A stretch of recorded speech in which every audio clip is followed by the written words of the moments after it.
Okay. Show me.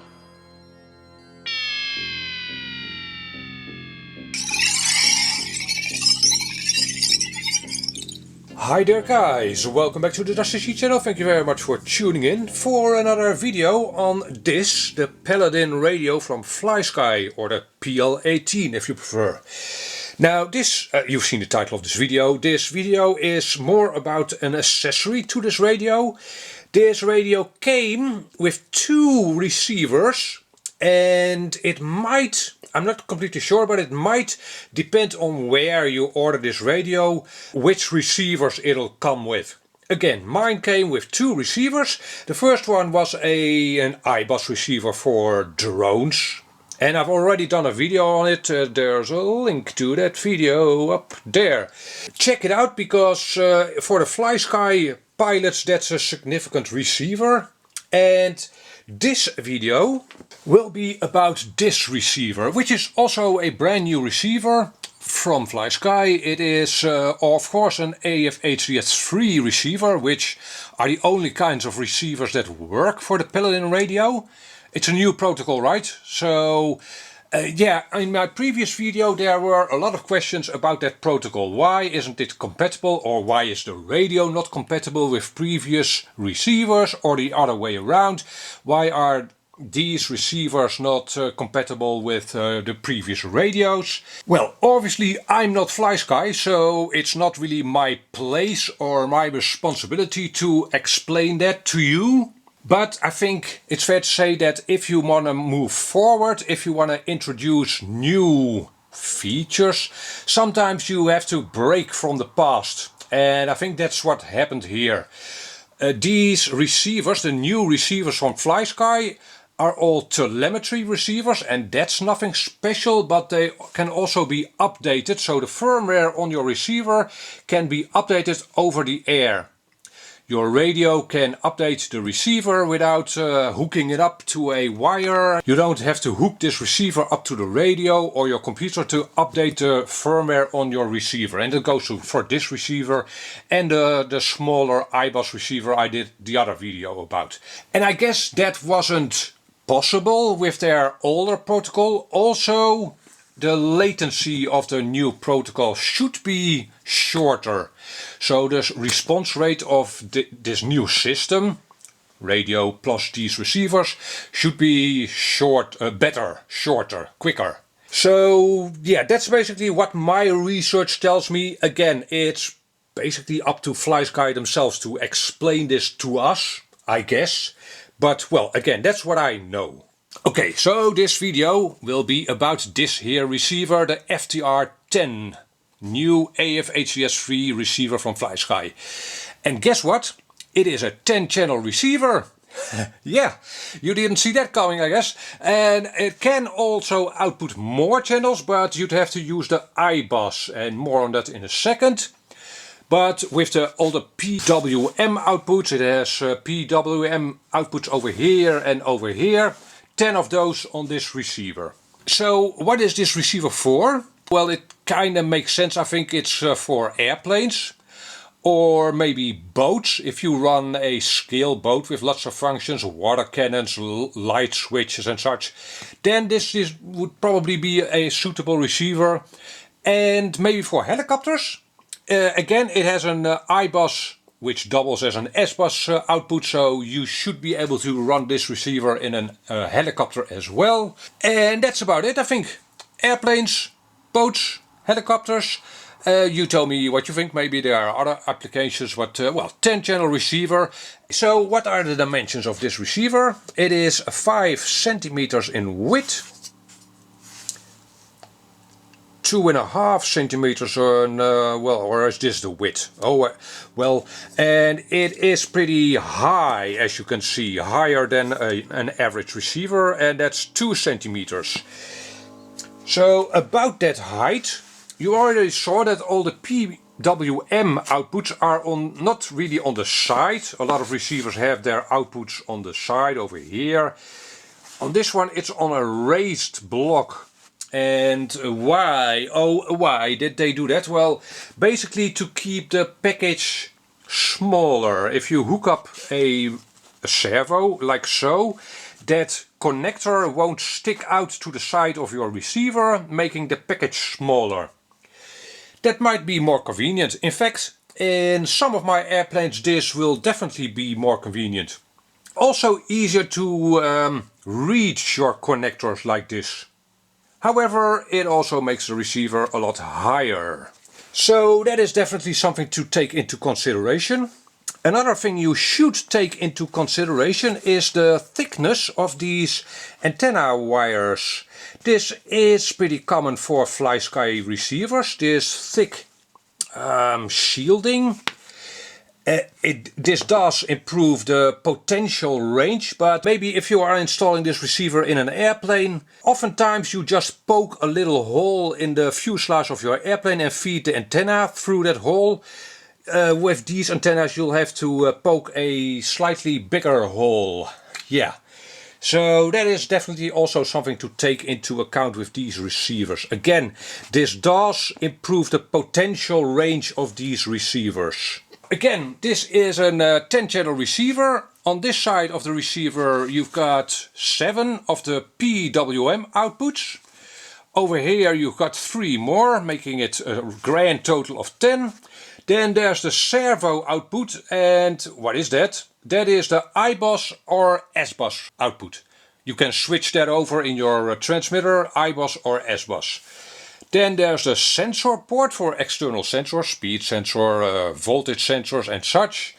And then there's the bind plug location. And I had kind of hoped that these new receivers would just simply come with a button on them to do the binding, but no, they stuck with bind plugs that you obviously lose, and then okay, so it's super easy to make a bind plug obviously, but well, again, it would have been far more practical to just have a button. I'm not sure why. Is this technically superior, a bind plug? I have no idea. It also makes the receiver a little bigger because we've got that. Oh well, it'll work. Then there's one other output over here, this little white plug. I hope you'll be able to see that. That is meant to power flight controllers. It is actually a UART style of plug.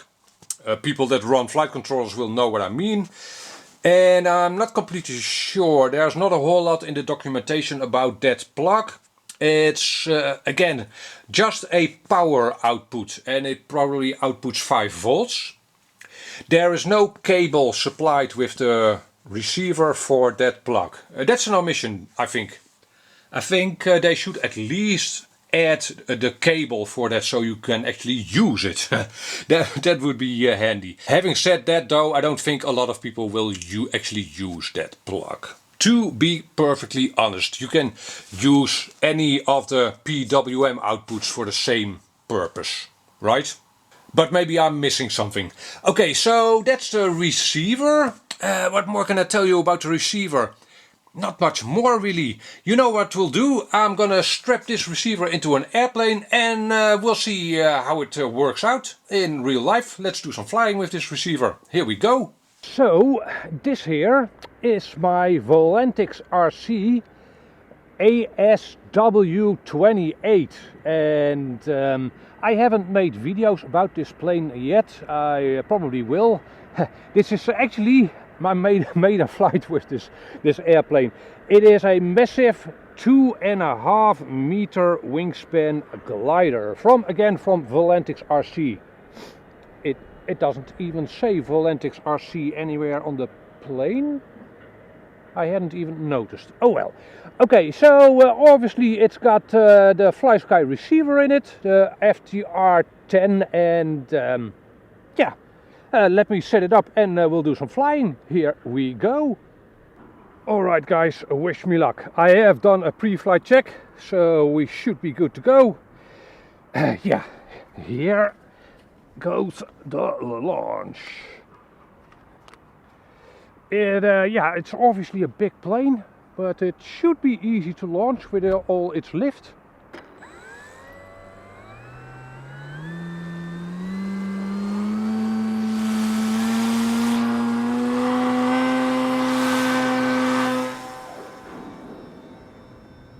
And believe it or not, it is easy to launch. Yeah, okay, that was to be expected, right? It has a massive amount of lift with those enormous wings.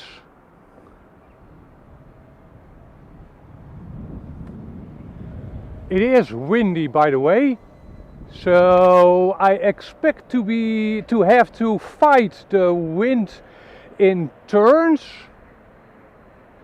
Let me see, I need to bring the flaps back up, and okay, the flaps should now be up.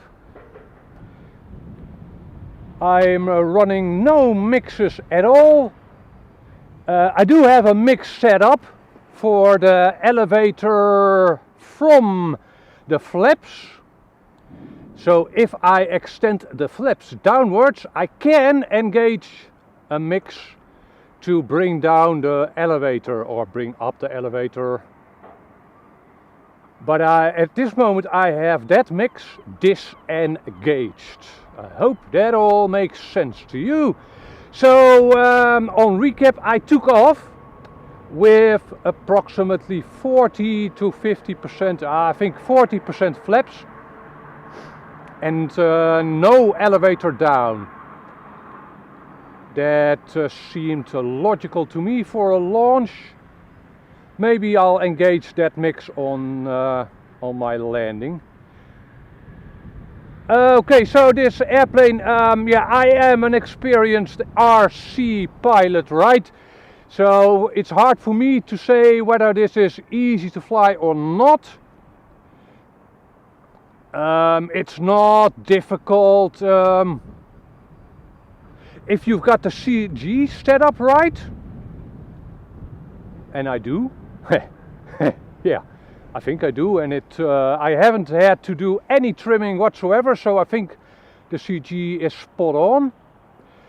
On the other hand, I've had a Volantex Phoenix 2-meter version, so slightly smaller than this one, but that plane was pretty insensitive to the CG somehow. I could slide the battery backwards and forwards quite a bit without me even noticing in flight. And okay, so staring into the sun isn't an optimal way of flying.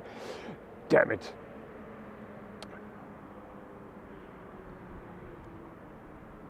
Yeah, I'm not sure if you'll actually be able to see the plane very, very well. It is big, but also pretty high up. Well, actually. So it is an enormously good test for the radio or the receiver. Now I'm not flying it long range.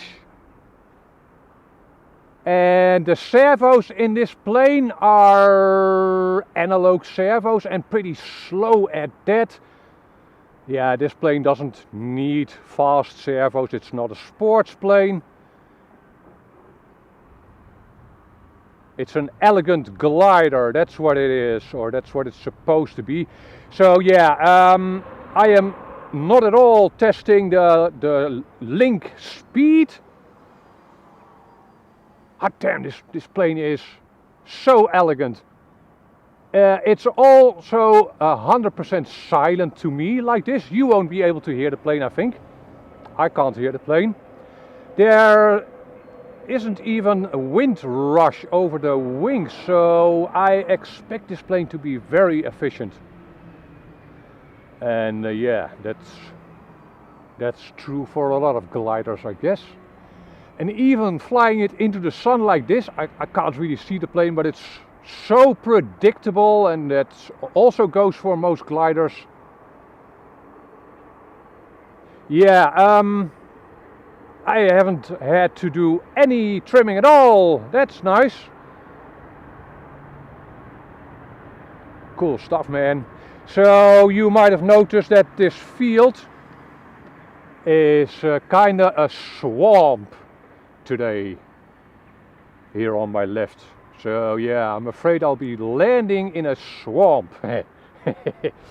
Okay, so the hull of the plane will be pretty much waterproof. Not if you submerge it, but for this purpose it'll do. I can get the wings to flex quite a bit, by the way.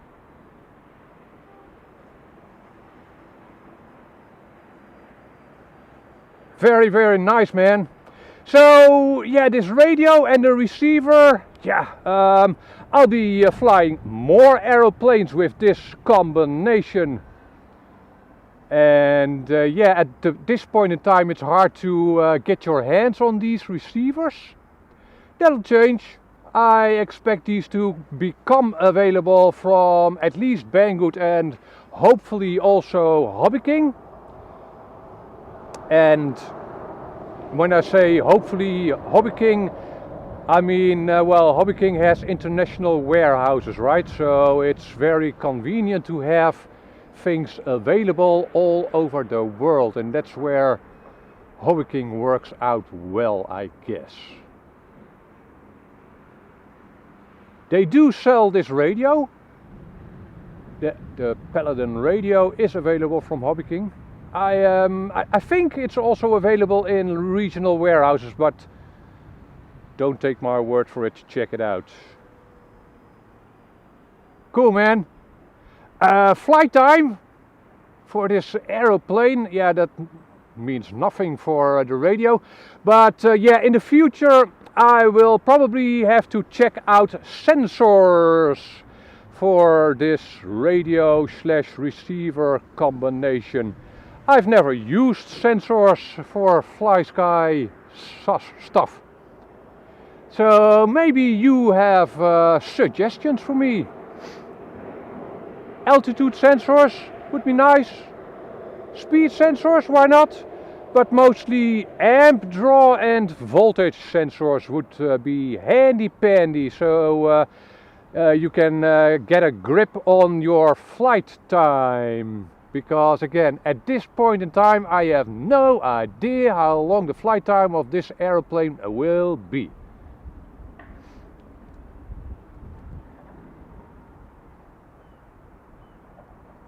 I'm actually flying at 0 throttle now, and the plane itself handles that well. However, there's quite a lot of wind, so it also gets tossed around at 0 throttle. I'm now back at 50% throttle.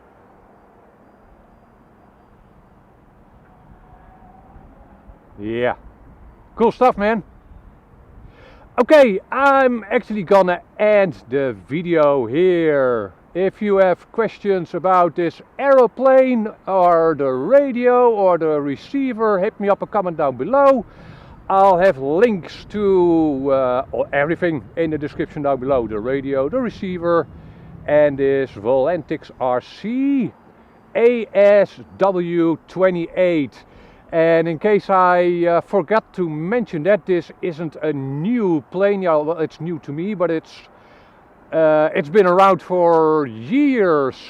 I'm not completely sure how long, but it might have been around for 5 years already. Again, if you have questions about anything, the airplane, the radio, the receiver, other things in life, hit me up a comment down below and I'll be happy to answer you. Catch you on the next video. Bye bye.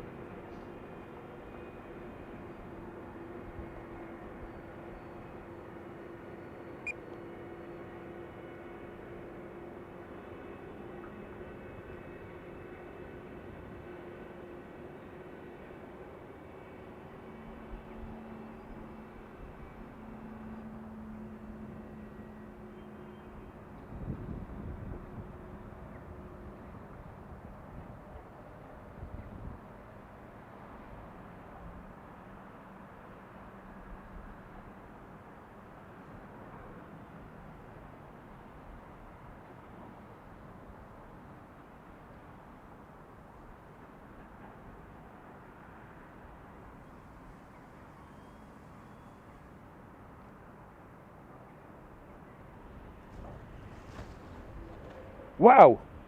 If you're still around, first of all, thank you for sticking around. I stopped the narration because I was a little bit nervous about the landing. Not the landing per se, I can land airplanes, but this field I'm on isn't, it might look enormous in the video, but it's not super duper big. There are barbed wire fences around the field and lamp posts, and we've got this swamp situation. So I was again a bit worried about the landing, if I'd be able to stick it onto the field, preferably before this puddle over here. But it worked out pretty well, it worked out very well actually. And I landed it, you might be able to see that, with the flaps approximately 45 degrees down. That's full flaps as I've set it up. You can see that from this, can you see that from this slider over here? I had the flaps fully down. Mechanically I would be able to put them down further, but well, this is what I set them up for the first flight, and looks like, yeah, that worked out very well. Again, I had the elevator mix disengaged. This plane does not need an elevator mix for your flaps, at least not with the flaps at 45 degrees as I have them here. Let me engage the elevator mix. Let me get in a little closer. I am now engaging the elevator mix. There, little bit of down elevator. But again, I didn't use that mix and I didn't need that mix. So yeah, that worked out perfectly. Yeah, I'm happy, man. This, especially the landing. As mentioned before, I've had the Volantex RC Phoenix 2-meter version, and that airplane needed a lot more room for landings. At least at the time I wasn't that familiar with it. Maybe I'm simply a better pilot by now, who knows. Could be, who knows. But again, this posed no, even with the sun in my face like that. Yeah, okay, I'm not here to pat myself on the back. I'm simply happy this worked out. Again, thanks for sticking around. Catch you on the next video. Bye bye.